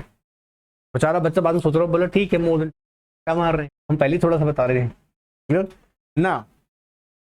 सेक्शन 2 क्लॉज 87 ऑफ कंपनी से कहता है सब्सिडरी कंपनी और subsidiary in relation to any other company that is say holding company, a company in which holding company क्या करेगा, बोला कंट्रोल करेगा composition of board of director, we will decide to whom, है ना। बोला यार ये जो बंदा है ना, बोला इसको हम डायरेक्टर बनाएंगे। बादशाह बन जाते हैं, होल्डिंग कंपनी आती, समझ रहे हैं आप। कौन बोर्ड में बैठेगा, कौन बोर्ड में हटेगा, will decide holding company. Of course holding company यहाँ पे कंट्रोल कर रहा है ना, समझो होल्डिंग कंपनी कंट्रोल कर रहा है। क्लियर। तो यहाँ पर होल्डिंग कंपनी क्या करेगा, control the composition of board of director. कहता है या तो ये करने का पावर आ गया उसके पास में, ये कह रहा है exercise control more than 1/2 of its total voting power either its or together with 1 or more its subsidiary company. बात समझ में आ रहा है। और टुगेदर विद, अब याद रखना एक इंपॉर्टेंट बात मेरी, हम पहले क्लियर कर दें। जब हम ये देख रहे थे ना कॉन्सेप्ट कि ए ने बी में, ठीक है भैया आपने कितना, not less than 51% total voting power, आ जाए not less than 50%, not less than 50% total voting power बी में कर रहा है। तो बी ने किस में कर रखा है, सी में, बट इट इज की कंपनी ए लिमिटेड जो होल्डिंग कंपनी साथ में इसके कर रही हो, चाहे भले इसमें मेजोरिटी से किसका हो, बी का हो, पर इसके अंदर ए का भी इन्वेस्टमेंट है। ये हो रहा है, नहीं आया, समझिएगा वापस। हम ये कह रहे हैं ए ने किसको बना रखा है सब्सिडरी, बी को, बी ने किसको बना रखा है, सी को। तो यहां पर हम ये कह रहे हैं या तो अकेले इसका डायरेक्टली कितना, नॉट लेस देन 50% हो ऑफ कोर्स, या फिर दूसरा ऑप्शन 1 or more सब्सिडी हो सकती है ना। तो या तो ऐसा हो सकता है कि बी में कर रखा है और सी में भी सेम ऑप्शन हो सकता है, नॉट लेस देन 50%, या फिर किसी अपनी सब्सिडरी के साथ में इन्वेस्टमेंट किया हुआ दूसरी कंपनी के अंदर, बी के साथ मिलकर ऐसे सब्सिडरी किसको बना रखी अपनी, सी को। ठीक है, क्या हो रहा है, हम अल्टीमेट अगर सब्सिडरी बोलेंगे तो हम बी को बोलेंगे, अगर किसका इन्वेस्टमेंट प्योरली किसका है, ए का ही है। और अगर हम यहां बोलें कि बी की सब्सिडरी कौन है, सी, तो इसे अल्टीमेट सब्सिडरी नहीं कहते हैं क्योंकि इसका प्योरली इन्वेस्टमेंट किसका आ रहा है, बी का। बट क्योंकि ये सब्सिडरी बी का बन गया और सब्सिडरी बी जो है वो ऑलरेडी किसकी सब्सिडरी है, ए की होल्डिंग कंपनी की, इसलिए हम सब्सिडरी ट्रीट कर रहे हैं। लैंग्वेज समझ में आया। अब देखना यहां पर आओ, देखो लैंग्वेज पढ़ाते हैं वापस से। कहता है एक्साइज और control more than 1/2 of total voting power, या टोटल वोटिंग पावर उस, क्लियर, इधर इट्स ओन, या तो पूरा खुद करके बैठे हुए हैं, और together with 1 or more subsidiary companies, together with 1 subsidiary company, तभी आप उसको क्या बोलोगे, उसका सब्सिडरी। क्लियर है, अदरवाइज आप सब्सिडरी यहां उसको नहीं बोलोगे। अगर बी ने ही कर रखा है इसके अंदर, सिर्फ बी का पैसा है किसके अंदर, सी के अंदर, ठीक है, तो ये सब्सिडी किसका कहलाएगा, बी का, ए का नहीं। क्लियर है। हाँ, लेकिन अगर ए ने भी बी के साथ मिलकर इन्वेस्टमेंट कर रखी है तो ये किसका कहलाएगा सब्सिडरी, फिर ए का। को डाउट, क्लियर एकदम। अच्छा, एक इंपॉर्टेंट चीज और थी यहाँ पे बेटा, वो समझ लेते हैं। सर आपने ये बताया कि या तो क्राइटेरिया चेक करेंगे कैसे, control the composition board of directors, या दूसरा क्या था, कंट्रोल। तो सर ये जो ऊपर वाला कंट्रोल है ये बिना अगर शेयर से कैसे कंट्रोल कर रहा होगा, है ना, कि क्वेश्चन आ सकता माइंड में, नहीं आया तो हमारे आ गया। ठीक है, कि या तो आपने उसका total voting power not less than 50% कर रखा है, अदरवाइज दूसरा तरीका क्या था कि उसकी कंट्रोल किया उसका बोर्ड ऑफ डायरेक्टर कंपोजिशन। तो सर कैसे कर लेगा? क्या होता है, कई बार केसेस वैसे भी होते हैं बेटा जहां पर ना लोग आई मीन इन्वेस्टर्स कंपनी में इक्विटी में पैसा नहीं लगाता। मतलब कौन रिस्क ले? तुमको पैसे की जरूरत है ना, फंड का जरूरत है तुमको, हम लोग फंड प्रोवाइड करेंगे, ठीक है। बट क्या करना पड़ेगा, हमारे जो बोर्ड ऑफ डायरेक्टर है ना वो कौन बनेगा, किसको हम अपॉइंट करेंगे, ये हम डिसाइड करेंगे। हम फंड देंगे आपको, कंपनी को। उसे कई बार क्या होता है समझो, एक कंपनी को फंड की जरूरत है, फंड के लिए वो बैंक के पास गया, बैंक अपनी टर्म कंडीशन लगा रहा है, यार बैंक से हम पैसा ले नहीं सकते, ठीक है कोई बात नहीं। फिर हमने कुछ और लोगों को अप्रोच किया, उन लोगों ने बोला हम फंड देंगे तुमको लेकिन तुम्हारे इक्विटी में इंटरेस्टेड नहीं है हम। बोला अच्छा ठीक है। बोला हाँ ये है कि मैं पैसा लगा रहा हूँ, रिटर्न जो आएगा उसको मैं इंजॉय करूंगा, प्रोवाइडेड अब मुझे राइट चाहिए। और राइट क्या चाहिए कि मैं डिसाइड करूंगा तुम्हारी बोर्ड ऑफ डायरेक्टर के अंदर कौन बैठेगा। फंड हम प्रोवाइड कर रहे हैं तो कंट्रोल भी तो लेंगे। अब वो कंट्रोल किस सेंस में ले रहा है, वो कंपोजिशन बोर्ड ऑफ डायरेक्टर में। और हर एक कंपनी की सक्सेस किस पर डिपेंड करती है, उसके मैनेजमेंट टीम के ऊपर। तो वो मेनली किसके ऊपर वर्क करेगा, मैनेजमेंट कौन होगा। तो अगर कोई कंपनी दूसरी कंपनी के बोर्ड ऑफ डायरेक्टर की कंपोजिशन को कंट्रोल कर सकती है, किसको अपॉइंट करना है किसको रिमूव करना है, तो वो भी याद रखेगा होल्डिंग कंपनी बन गई। या फिर अगर ऐसा नहीं है, उस कंपनी के अंदर याद रखेगा not less than 50% total voting power. Total voting power अगर एक्सरसाइज करे अगेन याद रखेगा वो कंपनी होल्डिंग है, और दूसरा जिसमें कंट्रोल करेगा वो सब्सिडरी कंपनी। वो डाउट्स में या तो कंट्रोल कीजिएगा, कंट्रोल कर रहे होंगे पोजीशन बोर्ड ऑफ डायरेक्टर, या फिर आपका total voting power not less than 50% total voting power, ठीक है। का क्राइटेरिया अगर नहीं है तो हम देखेंगे composition of board of director को कंट्रोल कर रहा है क्या, क्लियर है। और सब्सिडरी केस में आप देखेगा जब कोई कंपनी दूसरा कंपनी के साथ मिलके या तो डायरेक्टली सब्सिडरी बना सकता है या किसी अपनी सब्सिडरी के साथ मिलके उसे सब्सिडरी बना सकता है, clear. Now, to provide that, since class or classes of holding companies as may be prescribed shall not more than, इतना यहाँ लिखा ही नहीं है बताइए, तो उन्हें पता था ना बच्चे कंफ्यूज हो जाएंगे, यहाँ लिखा नहीं है बल्कि हमने बता दिया not more than 2 layers। Explanation एक बार फटाक से देखते हैं, देखो a company shall be deemed to be a subsidiary company of holding company even if the control referred to in clause first and second, मतलब जो हमने ऊपर पढ़े थे दो, कंट्रोल कर रहा है तो commission board of directors and not less than 50% of total voting power. इतनी बार बुलवाऊंगा सबको कि रट जाए, घर जाके सब एक बार सोते सोते तुम रिवाइज कर लो, ठीक है। Is of another subsidiary company of the holding company, बोला दोनों कैटेगरी में जब भी आएगा तो बोलेंगे उसको सब्सिडरी कंपनी ट्रीट कर रहे हैं। दूसरा कह रहा है composition of board of director shall be deemed to be controlled by the other company if that other company make by exercise of some power accessible at administration can appoint और remove all और any majority of the directors. बोला उसको भी हम क्या बोलेंगे, यार ये तो होल्डिंग कंपनी निकला हमारा, majority of director. For example company में टोटल नंबर ऑफ डायरेक्टर 9 है, 5 का 5 हटाने का टारगेट हमने रिमूव। या ऐसा भी हो सकता है मेजॉरिटी डायरेक्टर मेजॉरिटी, अरे यार 9 में मेजॉरिटी 1 ही हुआ, क्लियर एकदम। एंड ऐसा भी हो सकता है अपॉइंट करने का पावर इनके पास, एग्जैक्टली मेजॉरिटी डायरेक्टर अपॉइंट करने का या मेजॉरिटी डायरेक्टर रिमूव करने का।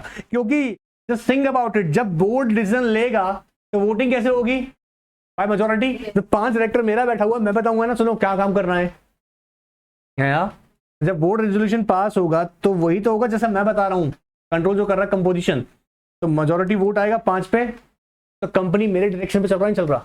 मैं शेयर पैसा नहीं लगा रखा कंपनी के शेयर्स में, मैंने डायरेक्टली कंट्रोल किया हुआ किसको, डायरेक्टर्स को, क्लियर। ऑफ कोर्स नहीं रखोगे मेरी फेवर में तो चलो घर जाओ, क्लियर।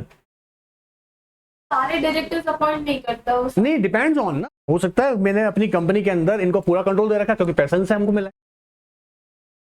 मैं आगे वैसे बता दूंगा, काफी सारे कॉन्सेप्ट्स हैं वैसे पढ़ने के लिए, लेकिन एक एग्जांपल देख सकते हैं। वेंचर कैपिटलिस्ट का नाम सुना है, वेंचर कैपिटलिस्ट फॉर एग्जांपल, जो रिस्की बिजनेस को फाइनेंस करता है। मुझे पता है कि बिजनेस चल गया तो अच्छा, नहीं चला तो पता नहीं। तो कई बार क्या होता है, वेंचर कैपिटलिस्ट आपको फंड तो प्रोवाइड कर रहा है, ठीक है, आपको इक्विटी में भी लगाएगा, तो रेगुलेशंस की वजह से इक्विटी में भी पैसा इन्वेस्ट करेगा, प्रोवाइडेड वो साथ साथ एक बात भी कह रहा है कि मेरे को है ना तुम्हारे कंपनी का मैनेजमेंट कंट्रोल आप में चाहिए, क्योंकि कंपनी की अल्टीमेटली सक्सेस डिपेंड कर रही है मैनेजमेंट के ऊपर, और डे टू डे के ऑपरेशन किस पर डिपेंड कर रहे हैं, मैनेजमेंट के ऊपर। तो वो देखेगा कि बेस्ट मैनेजमेंट बैठा नहीं बैठा, अब वो जब भी कैसा कर सकता है जब उसके कंट्रोल में हो, उनकी अपॉइंटमेंट और उनकी रिमूवल भी उनके हाथ में हो, ठीक है, क्योंकि वो तो डायरेक्शंस देगा ना। क्लियर है? आगे कभी और जब चलेंगे तो बताऊंगा कि कैसे वर्क करता है, ठीक है।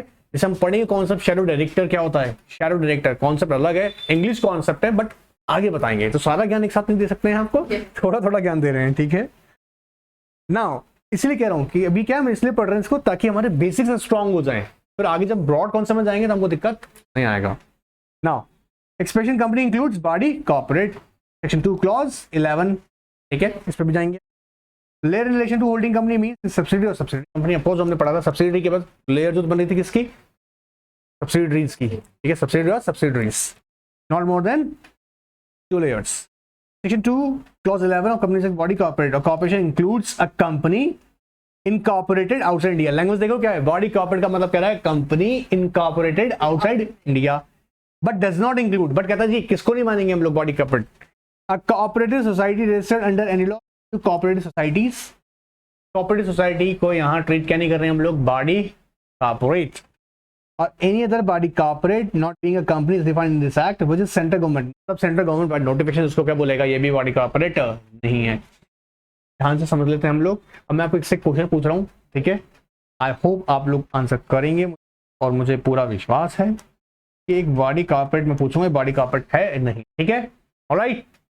चलिए बताइएगा, ICSI, क्या ICSI बॉडी कॉर्पोरेट है? इस ICSI बॉडी कॉर्पोरेट, क्या ICSI अपने किसी स्पेशल एक्ट में कॉन्स्टिट्यूट हुआ है?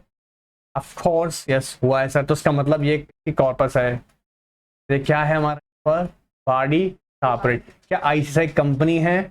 एब्सोल्युटली भूल के मत लेते ना, नहीं तो ऐसे जिंदगी भर फेल रखेगा, ठीक है। तो वो ICSI कंपनी नहीं है बट बॉडी कॉर्पोरेट है। RBI क्या बॉडी कॉर्पोरेट है? यस, क्योंकि उसका अपना एग्जिस्टेंस है, ठीक है। बट यहाँ पर सेक्शन 2 क्लॉज 11 में एक्सप्रेसली एक्सक्लूड किया कोऑपरेटिव सोसाइटीज को, कोऑपरेटिव सोसाइटीज को कवर नहीं किया इसके अंदर बॉडी कॉर्पोरेट में। इसका मतलब ये नहीं कि वो कंपनी भी नहीं है, कंपनी तो वही कंपनी जिसके अंदर रजिस्टर्ड हो रहा है, क्लियर है। लेकिन अगर हम बोलते हैं फॉरेन कंपनी तो बॉडी कॉर्पोरेट क्यों, बिकॉज उसकी इनकॉर्पोरेशन कहाँ हुई है, उसका होम कंट्री में, ठीक है, तो बोल रहे हैं बॉडी कॉर्पोरेट, ठीक है। और सेंट्रल गवर्नमेंट यहाँ पे मिनिस्टर ऑफ कॉर्पोरेट अफेयर्स है, मिनिस्टर ऑफ कॉर्पोरेट अफेयर्स आगे चाहे तो उसके पास पावर है कि वो बता सकता है बाय नोटिफिकेशन कि किसको हम एक्सक्लूड करेंगे कैटेगरी से बॉडी कॉर्पोरेट के, क्लियर एकदम। बॉडी कॉर्पोरेट जी एक्ट है उसमें रजिस्टर्ड हो। बॉडी कॉर्पोरेट वैसे बेटा एक ब्रॉडर टर्म है, बट मैं यहाँ पे एग्जांपल से इसलिए समझाने की कोशिश कर रहा हूँ ताकि हमको ये क्लैरिटी आ जाए ना कि बॉडी कॉर्पोरेट जिसकी खुद की एग्जिस्टेंस है, अब उसको हम कंपनी तो ट्रीट नहीं कर सकते, कंपनी ट्रीट करने का मतलब उसको कंपनी एक्ट में आना जरूरी है, लेकिन किसी एक्ट के थ्रू उसकी क्या, उसकी सेपरेट एग्जिस्टेंस है। अगर किसी चीज की एग्जिस्टेंस है तो हम कॉर्पोरेट का मतलब क्या होता है, कॉर्पस बॉडी, तो हम बोलते हैं कि हाँ सर उसकी एग्जिस्टेंस तो है। अब एक एग्जांपल समझना, बहुत इंटरेस्टिंग क्वेश्चन है, एग्जाम में आ सकता है। Every company is a body corporate but every body corporate is not company. Note कर लीजिएगा, क्वेश्चन बहुत इंपॉर्टेंट है। क्या बोल रहे हैं? Every company is body corporate but every body corporate is not company. Comment हो सकता है दिसंबर के एग्जाम में ये आ जाए पहला क्वेश्चन, ठीक है। Every company is body corporate but every body corporate is not company. I hope ये क्वेश्चन सुनते ही समझ में आ गया होगा। ऑफ कोर्स जो भी कंपनी बनेगा वो बॉडी कॉर्पोरेट तो है ही, क्योंकि उसकी खुद की एग्जिस्टेंस है, बट जरूरी नहीं है कि हर एक बॉडी कॉर्पोरेट क्या हो, कंपनी हो, क्योंकि बॉडी कॉर्पोरेट अपना स्पेशल एक्ट में बनता है। RBI LIC की बात किए थे, SBI की बात की है, ये सबका सब क्या है, अपने स्पेशल एक्ट में बना हुआ है, ठीक है। लेकिन ये कंपनी नहीं है। कंपनी का मतलब होगा कंपनी सेक्टर के अंदर जो रजिस्टर्ड हो, सेक्शन 2 क्लॉज 20, ठीक है। एंड ऑफ कोर्स क्योंकि ये क्या है, इसकी भी खुद की सेपरेट एग्जिस्टेंस है, इसलिए इसको बॉडी कॉर्पोरेट तो बोलते हैं। हम ये क्या कहेंगे यहाँ पर, of course every company is a body corporate but every body corporate is not company. Clear है? एक्ट में रजिस्टर्ड बॉडी कॉर्पोरेट जो कंपनी के अंदर रजिस्टर्ड तो बॉडी कॉर्पोरेट तो हुआ ना, कंपनी है। इस बॉडी कॉर्पोरेट का मतलब ही क्या होता है, देखो एक बात समझना, बॉडी कॉर्पोरेट जब हम कॉर्पोरेट का मतलब बात कर रहे हैं यहाँ पर, तो कॉर्पस मतलब यहाँ पर हुआ कि कोई ऐसी एंटिटी जिसकी अपनी सेपरेट एग्जिस्टेंस है, जिसकी खुद की एक एग्जिस्टेंस है। जब उसकी एग्जिस्टेंस की हम बात कर रहे हैं जो कि सेपरेट है, इट मींस दैट या तो उसकी एग्जिस्टेंस कंपनीज एक्ट की वजह से आई है सेपरेट, या किसी स्पेशल एक्ट की वजह से। लेकिन जब मैं उसे कंपनी ही बोल रहा हूं तो मुझे इसका मतलब ये हुआ कि उसको क्या बनना पड़ेगा, कंपनी से कहते रजिस्टर्ड हुआ तो वो कंपनी बना, तो ऑफ कोर्स क्योंकि वो बॉडी कॉर्पोरेट भी है। लेकिन कोई कंपनी स्पेशल एक्ट में बना तो उसे कंपनी तो बोल ही नहीं सकते, क्योंकि वो स्पेशल एक्ट में बना है, तो उसको हम क्या बोलेंगे यहाँ पर, बॉडी कॉर्पोरेट। जैसे हम एग्जांपल ले रहे थे एसबीआई का, स्टेट बैंक ऑफ इंडिया, इसका अपना एक स्पेशल एक्ट है, तो ऑफ कोर्स क्योंकि वो स्पेशल एक्ट बनी तो बॉडी कॉर्पोरेट तो है, बट वो रजिस्टर्ड किसमें नहीं है, कंपनी एक्ट में नहीं है, वो अपने स्पेशल एक्ट से, इसलिए उसे हम कंपनी ट्रीट नहीं करते हैं। Body corporate. Exactly, clear. चले आगे, पुट आउट। चलिए नेक्स्ट कॉन्सेप्ट लेते हैं, एसोसिएट कंपनी, ज्वाइंट कंपनी से हमको बोल रहे हैं ज्वाइंट वेंचर्स। देखिए यहां हम जब भी हम बात करेंगे एसोसिएट कंपनी का, ठीक है, हम चेक करेंगे सिग्निफिकेंट इन्फ्लुएंस, या एक एंटिटी का जो क्रिएट किया दूसरी एंटिटी, ठीक है, उसके अंदर सिग्निफिकेंट इन्फ्लुएंस है या नहीं। अब सिग्निफिकेंट इन्फ्लुएंस की बात करेंगे तो बोला हाँ चेक करो पूरा, नॉट लेस देन 20% टोटल, अच्छा not less than 20% total voting power check करेंगे, बट ऑलवेज रिमेंबर 50 में मंथ पहुंच जाना, नहीं तो फिर वो क्या बन जाए, होल्डिंग। नॉट लेस देन 50% में मत चले जाना, अगर वो उस कैटेगरी में अगर चला गया तो फिर वो उसका एसोसिएट कंपनी नहीं है, उसका होल्डिंग है। तो हम उस सिग्निफिकेंट में देखना पड़ेगा नॉट लेस देन 20%, ठीक है। आओ section 2 clause 6 of company 13, the associate company in relation to another company means a company in which that other company, कहता है company in which that other company has a significant influence but which is not a subsidiary company of the company having such influence and includes a joint stock company। Associate company का मतलब कह रहा है include joint stock company. जैसे कहा इसने significant influence means control of at least 20% of total voting power or control or participation in the business of the division under an agreement। क्या करेगा, या तो वोटिंग पावर के थ्रू, या फिर कंट्रोल कर रहा है किसी भी मेथड के थ्रू, या बिजनेस एक्टिविटी में जब भी डिसीजन लिए जाएंगे, मेजर डिसीजन लेंगे तो उसके बिना परमिशन के काम नहीं हो सकता। तो कितना बोल रहा है, not less than 20% total voting power, clear.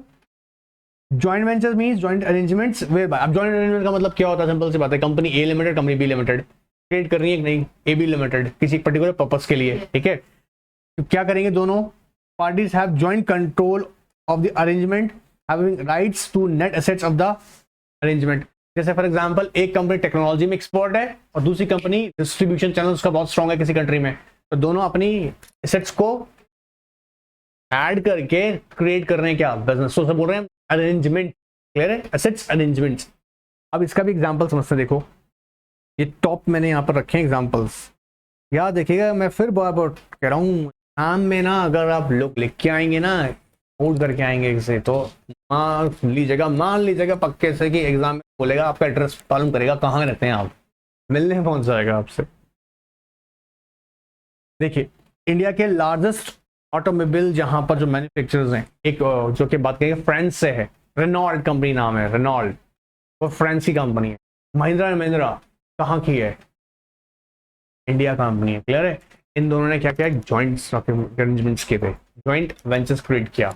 देखिए Mahindra and Renault limited, Mahindra and Mahindra जो कि यहाँ पे कंपनी का नाम है महिंद्रा रेनॉल्ट लिमिटेड, ठीक है। एंड महिंद्रा ने उसमें कितना 51% स्टेक लिया हुआ है, वहीं रेनॉल्ट जो कि फ्रांस बेस्ड कंपनी उसने 49% लिया हुआ है, ठीक है। इसी के अलावा हम अगर चेक करें पीएनबी मेटलाइफ, जहाँ पर पीएनबी बैंक ने, और यूएस बेस्ड एक कंपनी है जो कि मेटलाइफ जो कि इंश्योरेंस में डील करती है, इंश्योरेंस, लाइफ इंश्योरेंस के अंदर, यूएस का बहुत बड़ा ब्रांड है ये।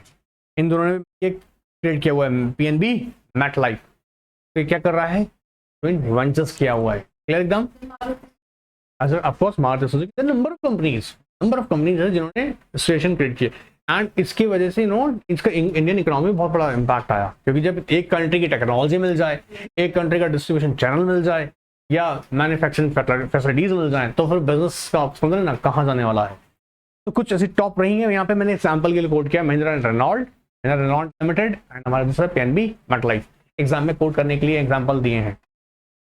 बाकी अधिक जानकारी के लिए याद रखिएगा, आपको बता रखे हैं कॉर्पोरेट अपडेट्स के लिए कंटिन्यूस लगाता रहता है। कॉर्पोरेट अपडेट्स क्या क्या चेंज हो रहा है वो नारकेन का व्हाट्सएप पे अवेलेबल हो जाएगा, चैनल पे भी अवेलेबल है। चले इन्वेस्टमेंट कंपनी। अब इन्वेस्टमेंट नाम से क्या लग रहा है, कंपनी का प्योर पर्पस क्या होगा, कंपनी दूसरी कंपनी के शेयर्स में, डिबेंचर्स में, डिपॉजिट्स में इन्वेस्टमेंट्स करना, और जिसकी प्रिंसिपल बिजनेस एक्टिविटी होगी इन्वेस्टमेंट्स, और इसकी इनकम या इसकी नेट एसेट्स भी मोर देन 50% किसके अंदर होनी चाहिए, एसेट्स से ही।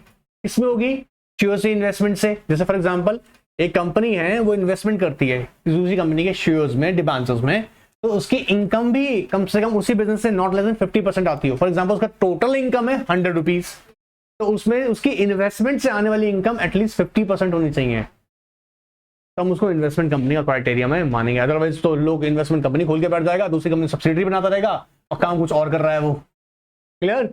देखो आओ, investment company means and includes a company whose principal business is acquisition of shares, debentures, or securities, and a company will be deemed to be a principal engaged in the business of acquisition of share, debenture, other companies if, important line आ गया, if it assets in the form of investment shares, debentures, other securities constitute not less than 50% of its total assets, या तो कम से कम इसी shares, debentures के through जो other securities में जो investments की हुई है ना, इससे इसको आने वाला क्या, नॉट लेस देन,